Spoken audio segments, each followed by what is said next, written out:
Thank you. It's certainly a pleasure to be here. Next Wednesday, we'll be departing from Melbourne on our vessel to head south down to the coast of Antarctica in search of the Japanese whaling fleet. And, you know, we're not going down there to protest whaling. We're going down to intervene and to stop an illegal operation. The Japanese are targeting an endangered species in the Southern Whale Sanctuary in violation of a global moratorium on commercial whaling.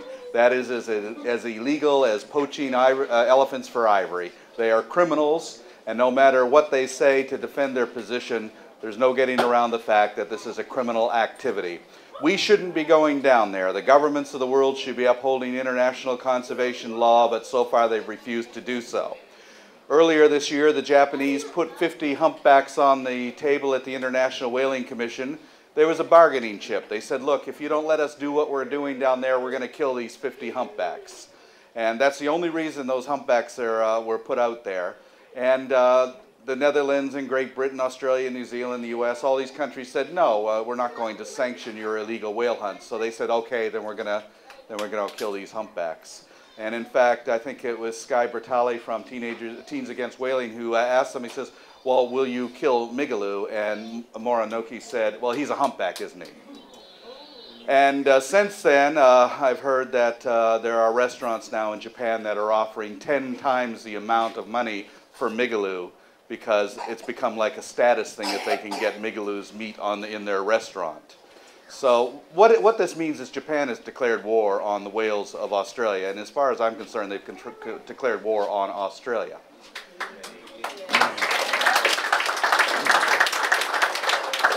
And Australia should do something about it, because what they're saying here is we're going to do whatever we want and your government doesn't have the guts to stop us, because we're the big economic bully on this side of the earth, and we're going to do what we want. And while the Labour Party did say that they're going to send the Navy down there to monitor the situation, let's hope that they make good on that province, but what they really should do is go down there and kick these guys out of that area. This is the Australian Antarctic territory where these whales are going to be killed. This is under the sovereignty of Australia. Now, every year when the Uruguayans show up to poach Patagonia toothfish, Australia goes down and arrests them. They seize their boats, they throw them in jail, and they fine them.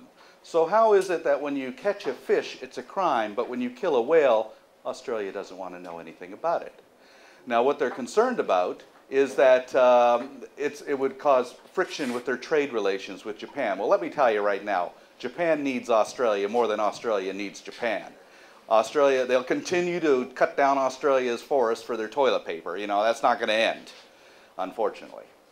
But so what we have to do, we've got to get tough with the Japanese. Now, the Howard government said, well, you know, Australia doesn't recognize our sovereignty over that area. Well, you know what? Japan didn't recognize Australia's sovereignty over Australia in 1942. If we had that kind of reasoning today, Japan would have just walked right across Australia. And that, you know, we got to defend what is right. And defending these humpbacks, defending the fin whales and the piked and minke whales down there is right. This is the 21st century. No longer is there any need to go hunting whales. The Japanese say it's part of our tradition. It was a tradition that was started by General Douglas MacArthur in 1946. He set up the Japanese whaling fleet. That's how much of a tradition it is.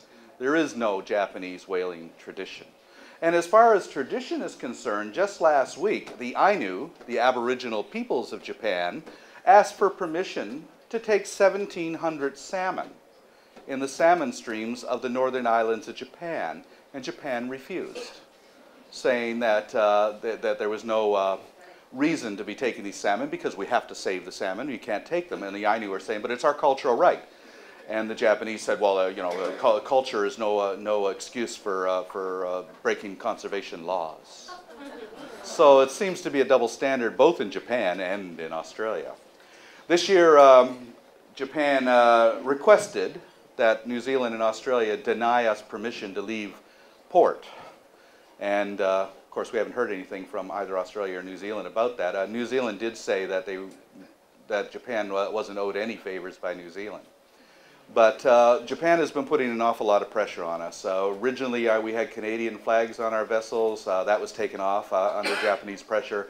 We went under the British flag. The British said that Japan requested that they strip our flag. They did. Then we went under the Belize flag to leave last year, and we had that for 10 days, and 10 days after we registered, Japan had them pull that flag. So the entire time we were down there last year, we had no flag. We were officially a pirate vessel. And it was interesting when we came back to Australia last year to show you how much public support we have. The Age said that there was about an 89% support in the polls. And I think that was the reason that when we pulled into Melbourne and Customs and Immigration came down to the ship, how they got around this is they simply didn't ask to look at our papers. And if they didn't ask, we didn't have to show, and therefore we didn't get charged for not having a flag.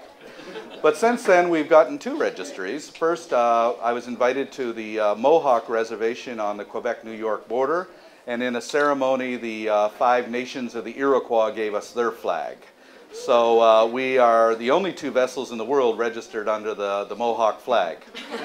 And gave us the registry. And also we got Dutch registry, and as the Dutch register said, we don't take our orders from Tokyo.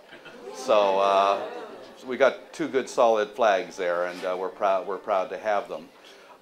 So we'll be heading down there. We'll have a crew of about 40 representing 12 different nationalities, with quite a few Australians participating this year, and 3 people from this very area. And we go down there to uphold and enforce these regulations. And, you know, we get called a lot of names.